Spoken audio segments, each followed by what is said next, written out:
पुंडलीकवरदा हरिविठ्ठल श्री ज्ञानदेव तुकाराम सद्गुरु समर्थ त्र्यंबकानंद महाराज की जय।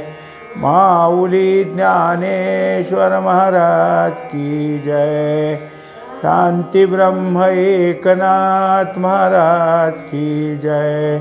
श्री गुरुदेव दत्त। स्वात्मसुख 190 ओव्या झाल्या होत्या। आता त्याच्या पुढचं जे काही माया किती दुर्धर आहे असा चाललेला विषय।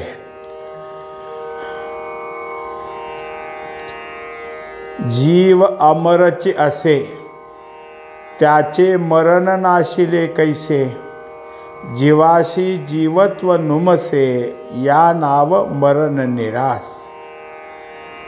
जीवाच्या ठिकाणी अमरत्व हे वास्तविकता आहे। जीवन देखे मरण धरी नवी सांडी जीर्ण, म्हणजे तो नवी धरतो जुनं सोडून देतो। असं हे जे वरचं पांघरून आहे तेच बदलतं, त्याला जीवाला मरणच नाही। पण त्याच्या ठिकाणी काय झालं आहे, त्याचा भास निर्माण झाला आहे। जीवाला आपण मरणारे आहोत असं त्याला वाटतं, पण एकदा का जीवाला खरा अमरत्वाचा भाव आहे ते जर कळालं तर मग त्याचा मरण निराश होईल। जयाशी दिग्भ्रम चढे तो वाट सोडोनी अव्वाटा पडे। तयासी उमजवोनी रोकडे मार्गस्थ कीजे।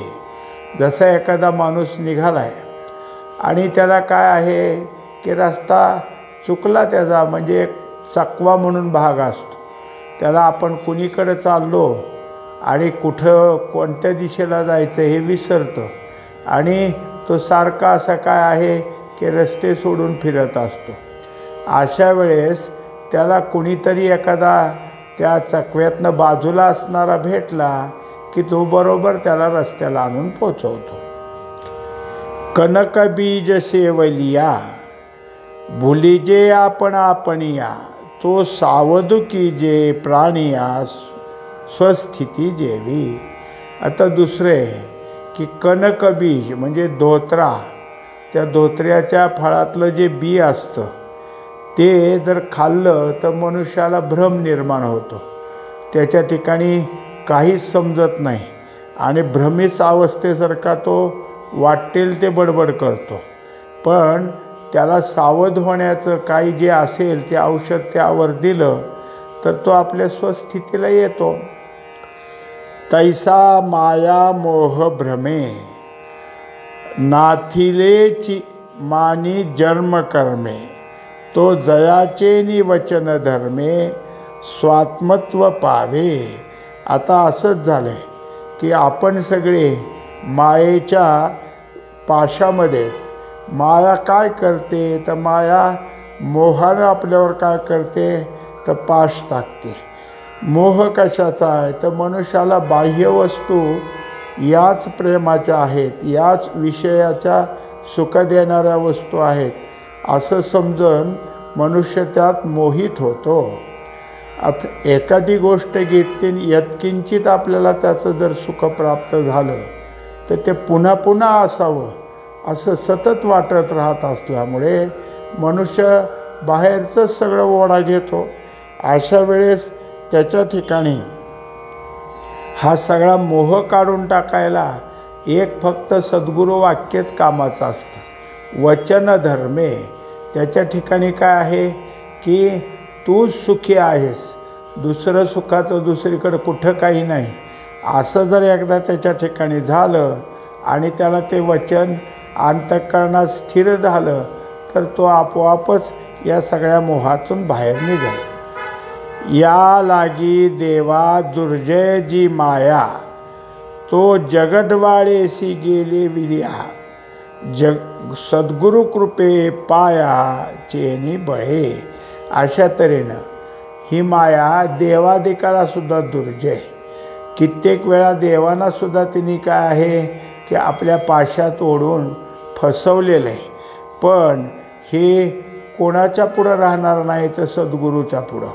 सद्गुरू प्रसादे. प्रसाद म्हणजे काय आहे तर सद्गुरूने अंतःकरण शुद्ध केलं, हा प्रसाद.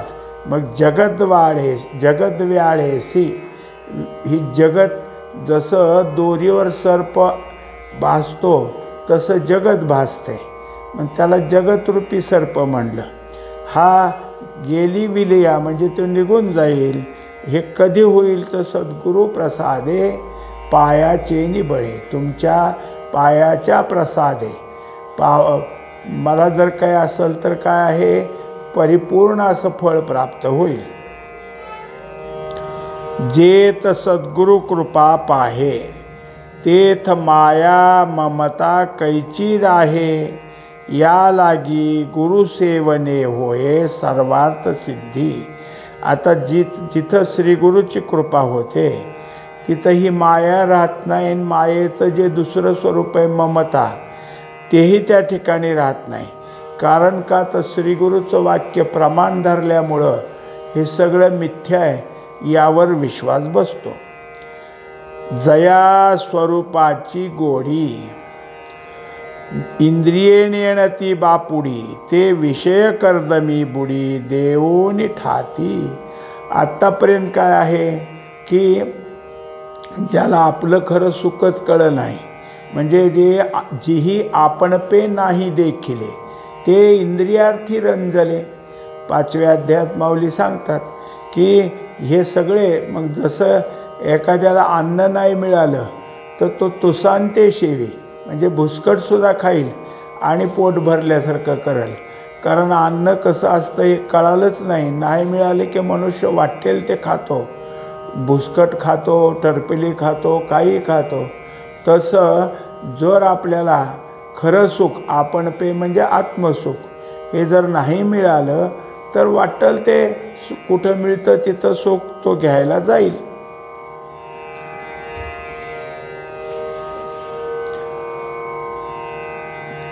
जे स्वरूप सुख कही, इंद्रिय चाखिले नाही. ते गुरुसेवनी पाही, स्वसुख सेवेती. आता ज्या मनुष्याला आत्मसुख म्हणजे स्वरूप सुख प्राप्त झालं नाही, असा काय करतो तर तो इंद्रियाच्या मागं जातो. पण कधी त्याचं ह्यातनं होईल तर श्रीगुरु सेवेनी पाही. ज्याला श्रीगुरु आणि त्यांच्याजवळ बसण्यात, त्यांची सेवा करण्यात, त्यांचं वचन ऐकण्यात सुख वाटतं, तो आत्मसुखाकडे जाऊ लागतो. मग त्याची इंद्रिये पहिल्यांदा काय करतात तर त्यांना बाह्य वळण आहे तर श्रीगुरूजवळ बसावं, श्रीगुरूशी बोलावं, श्रीगुरूची सेवा, असं त्या इंद्रिया नाही वाटतं. आणि मग ती इंद्रियेसुद्धा या आत्मसुखाच्या रस्त्यावर येऊ लागतात. जेथ इंद्रिया रिघता साकडे, ते इंद्रियद्वारा सुख जोडे. ऐसा सद्गुरु कृपा उजियेडे, अलभ्य लाभू.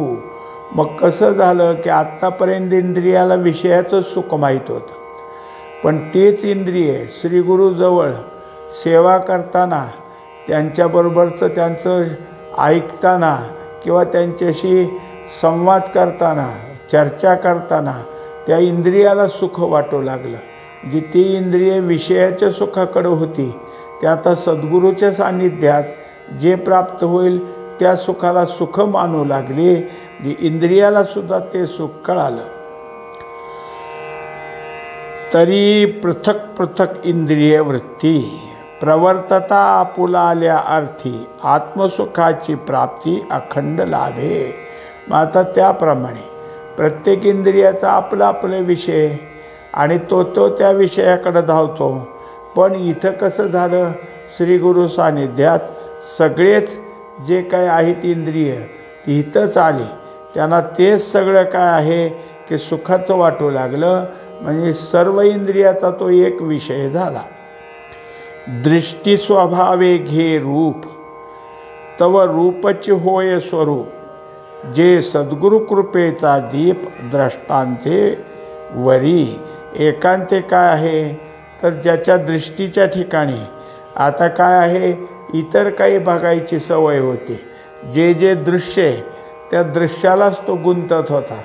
पण आता श्रीगुरूजवळ बसून श्रीगुरूचं रूप पाहण्यात त्या डोळ्याला आनंद होऊ लागला. म्हणून सद्गुरू कृपा हे जे काही एक प्रकारचा दीप आहे, म्हणजे जसं डोळ्याला एखादी गोष्ट दिसत नसली तर दिवा हातात घेऊन आपण बघावं लागतं, तसं सद्गुरूची कृपा हाच दिवा आहे आणि तो ह्या सगळ्या दृष्टीला उपयोगी पडेल. दृश्य देखो जाय दृष्टी, तव दृश्य लोपे द्रष्टाच उठी, ऐसी निर्विशेष त्रिपुटी गिळूनी राहे. आता त्याच्यात त्यांनी दाखवलं की जे जे काही पाहतो ते श्रीगुरूचं रूप पाहता पाहता ते दृश्य त्याच्या ठिकाणी लोप पावलं आणि मीच आणि ते एक आहेत म्हणजे द्रष्टाच झाला. अशा तऱ्हेनं त्याच्या ठिकाणची सगळी आता त्रिपुटी मावळली आणि तो निर्विशेषत्वाच्या ठिकाणी राहिला. श्रोत्रावधानी शब्दू तेथ शब्दा सर्वांगी निशब्दू, या परी परमानंदू श्रवणार्थ सिद्धी. आता दुसरे की जे शब्द असतात ते कानातून ऐकायचे असतात, म्हणून कान त्या शब्दाकडं काय असतात, अवधान देतात.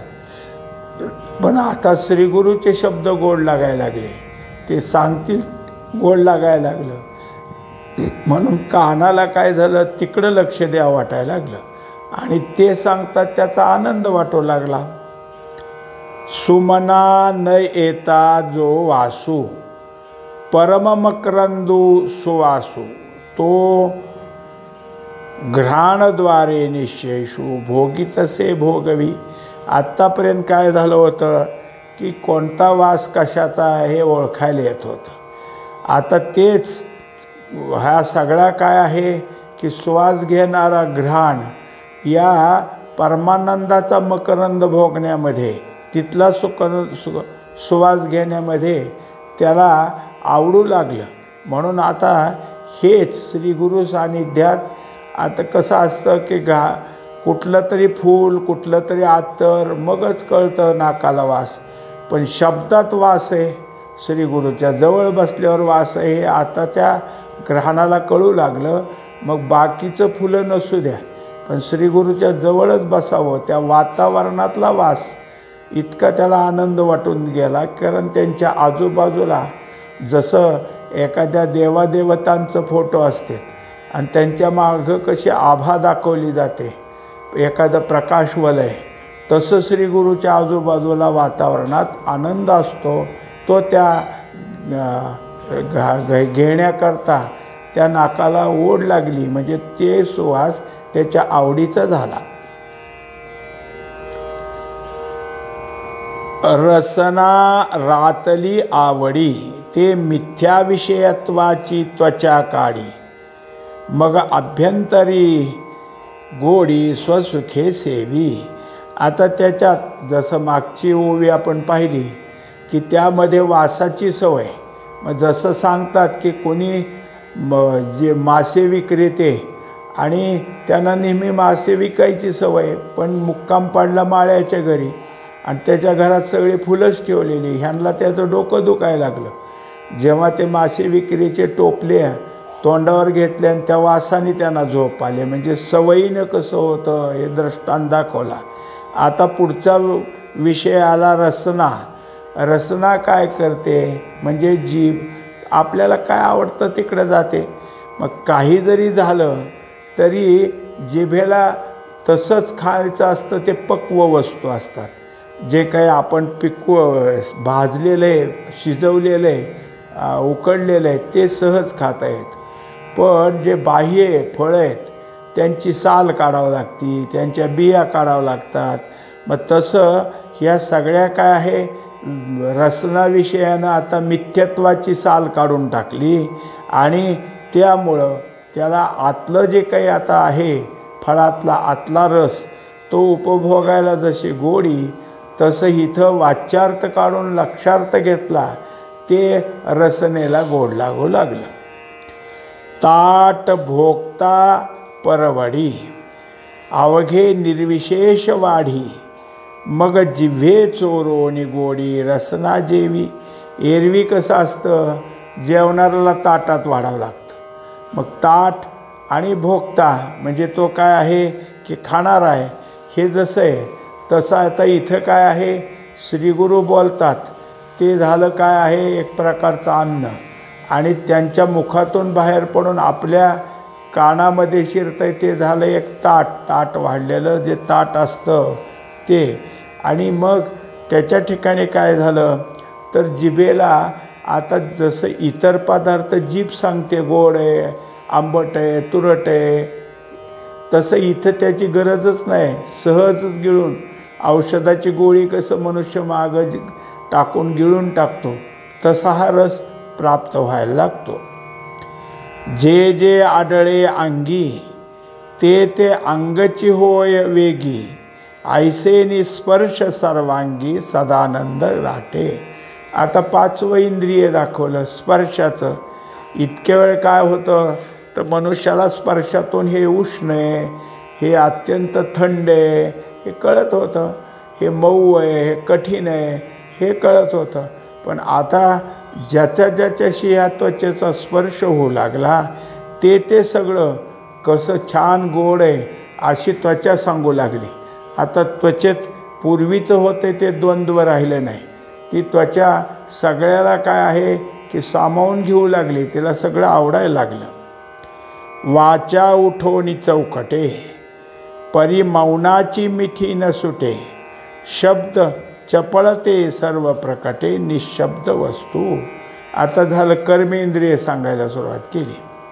मग वाचेचं काम काय तर उठवणी चौकटे म्हणजे ती परेपासून वैखरीपर्यंत चारी वाण्यानं बोलत असते.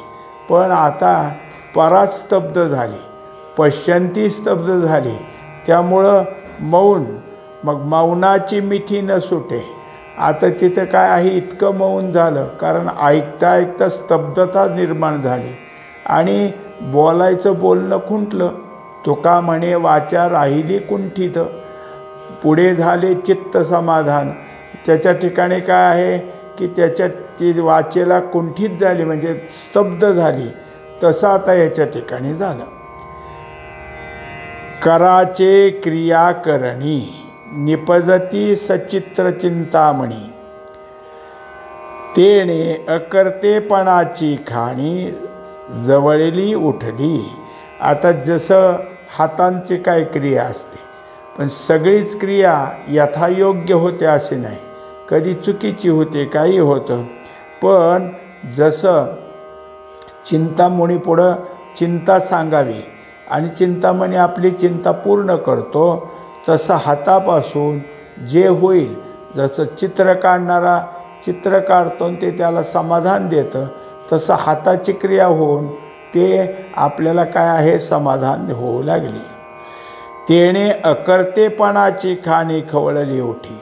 आता जो कर्तेपणा उठत होता, मी केलं, मी ठेवलं, मी आणलं, तो कर्तेपणा जाऊन अकर्तेपणा तिथं आला. कारण या इंद्रियांचे व्यवहार सुखमय झाल्यामुळं मीपणा तिथला काय झाला, बाधित झाला. जे जे उपजे चरणी, ते अकर्तेपणेची परणी, मग अद्वैताची भरणी, सुखवासे वसती. आता ज्यांच्याजवळ काय आहे की इकडं चालत गेलो, तितक्या लांब गेलो, इतक्या लांब गेलो, असं काय असतं. जसं पांडुरंगाच्या मंदिरात गेलो आणि आपल्याला दर्शनाची ओढ असली तर किती लांब बारी ह्याचा तो विचार करत नाहीत. किती लांबून आलो, किती चालली बारी, काही नाही. तो आपला त्या बारीत पांडुरंगाचं चिंतन करत करत जातो आणि दर्शन मिळतं. म्हणजे मग मी चाललो हे शब्दच तिथले थांबले आणि जो काही अद्वैताचा तिथं उपभोग झाला म्हणजे भगवंताच्या चरणावर मस्तक ठेवल्याबरोबर त्याच्या ठिकाणी सुख निर्माण झालं. निश्चळाच्या अंगावरी, चपळ पाऊलांच्या हारी, चाळवी जैसी लहरी, क्षीराब्दी माझी. आता जसं शांत एखादं पाणी असतं आणि त्याच्यावर हळूवार वारं आले की लाट उमटते. पण ही जरी झाली तरी फक्त चंचल झालं आहे असं पाणी वाटतं, बाकी काय आहे ते तिथंच आहे. तसं थोडेफार हालचाली झाल्या, पाय चालले, हात इकडं तिकडं काय करू लागले तरी ते पाण्यावरच्या लाटेसारखं, बाकी ते सुखातच सगळं असतं. शयनावसरी सेज परेचे उपरी, जाणपण घालून बाहेरी स्वसुखे निजे. आता जसं मनुष्याला झोप लागली म्हणजे त्याने काय करायचं, अंथरूण टाकायचं आणि सगळे विचार सोडायचे आणि मग त्याला झोप येते. तसं हा सुद्धा काय आहे की जे आत्तापर्यंत होतं वाचेचं बोलणं दुसरं काही, ते सगळ्याला बाजूला काढलं आणि निव्वळ शांत झाल्यामुळं स्वसुखाच्या ठिकाणी आता त्याला झोप लागली. आकाशाच्या अंगावरी वायू नाना क्रीडा करी, परी कही गगना बाहेरी पाऊल न घाली. छान उदाहरण आलं असं की आकाशातून वायू येतो, सगळीकडं आपलं करतो आणि त्याच वेळेस जसं सगळ्या जगातल्या प्राणीमात्राला आणि स्थिर वस्तूला सगळ्याला स्पर्श करत जातो, तसा आकाशालाही करतो. पण इतकं सगळं जरी झालं तरी तो आकाशातच आहे. आकाशातून आला आणि किती क्रीडा केली तर आकाशाच्या बाहेर नाही, आकाशातच आहे. तैसी इंद्रिय कर्माची प्रवृत्ती, निपजता ही हातोहाती, परी निसंगाची संगती सोडली नाही. अशा तऱ्हेनं आत्तापर्यंत जे दाखवलं होतं की श्री गुरुप्रसादात ऐक्यस्थितीतलं सुखाचा उपभोग कसा होतो, तर सगळ्या इंद्रियांची किती प्रवृत्ती झाली, कर्म झाली, तरी पण त्या सुखात तो आहे, त्या सुखाला ओहोटी नाही, ते सुख कमी होत नाही. बाह्य कर्म झाली न काही झाली तर तो सुखात आहे तिथं स्थिर असतो, सुखच उपभोगत असतो. वरचं कर्म वर होतं पण आतलं सुख जाग्यालाच असतं. पुंडलिक वरदा हरी विठ्ठल, श्री ज्ञानदेव तुकाराम, सद्गुरु समर्थ त्र्यंबकानंद महाराज की जय. माऊली ज्ञानेश्वर महाराज की जय. शांती ब्रह्म एकनाथ महाराज की जय. श्री गुरुदेव दत्त.